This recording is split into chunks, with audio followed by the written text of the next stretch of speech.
Matbaa olmasaydı acaba bugün dünyamız ne halde olurdu? İşte bir matbaadayız.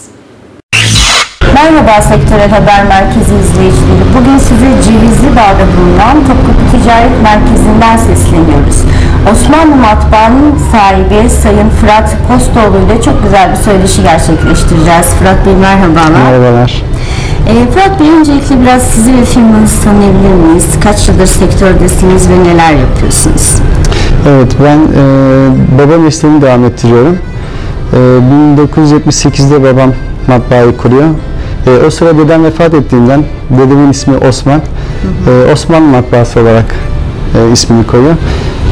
89'dan sonra da ben aldım, devrediyorum. Yani şu anda rahmetli babam ama onun ismini yaşatmaya devam ediyoruz. Evet, aslında İsmail 3. kuşağı devir gibi. Öyle oldu, 3. kuşak gibi olmuş oldu. Bir hikaye. Evet. 2. nesil olarak da matbaacılık yapıyorsunuz. Baba mesleğini devam ettiriyorsunuz. Çok da güzel yapıyorsunuz. Gerçekten evet. Özel ve kesinlikle hiç sonu gelmeyecek özel bir meslek, mesleklerden biri. Şu anda burada Osmanlı Matbaa'da ne tür baskılar yapabiliyorsunuz ve müşterilerinize ne gibi hizmetler verebiliyorsunuz?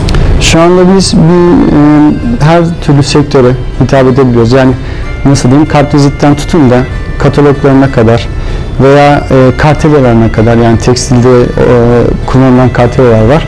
Onlara kadar her şeylerini hitap ediyoruz. Yani yapmadığımız bir şey yok gibi bir şey. Baskı ile ilgili gerekli olan bütün her şey. hizmeti. Baskı harici de, yani baskı dahil, baskı harici de her türlü hizmeti verebiliyoruz. Firat Bey, burada matbaanızda ne kadar kapasiteli bir iş alabiliyorsunuz ve ne tür baskılar yapabiliyorsunuz? Müşterimizin genelde matbaa olarak işleri daha çok oluyor. Yani antetli, zarf, kartvizit kadar o tür bütün işlerini karşılayabiliyoruz. Artık kataloglar olduğu zaman onları da çözüm ortaklarımızla birlikte yapabiliyoruz. Yani bir firmaya veya kurumsal bir firmaya ne gerekiyorsa onun hepsini A'dan Z'ye, yani şöyle diyeyim, tasarımdan başlayıp da son noktasına kadar paketleyip ve teslimine kadar yapabiliyoruz. Evet, bir müşteriniz geldiğinde genelde bir fikri olarak zaten geliyor ve basılacak olan işe göre de zaten sizin düşen kısmı belirlenmiş oluyor.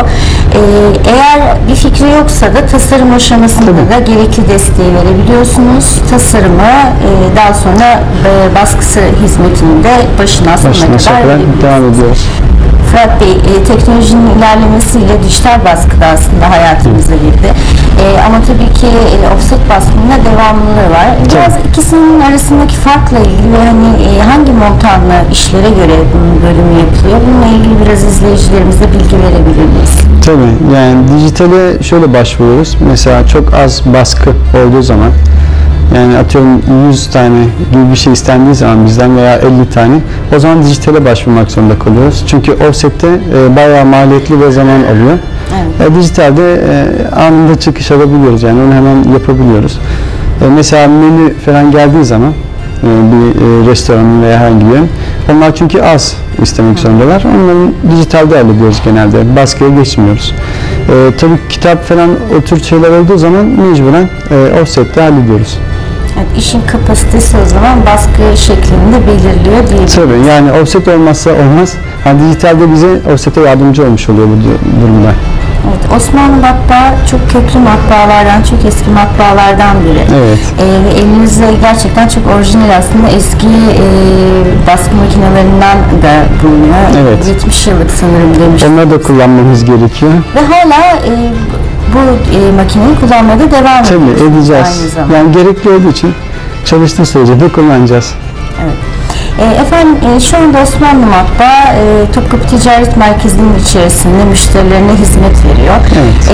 Ve lokasyon olarak da belli bir sınırınız yok aslında. İstanbul içerisinde ve Türkiye'nin her yerindeki tüm müşterilere ihtiyacı olan herkese hizmetinizi verip kendilerine ulaştırabiliyorsunuz. Evet.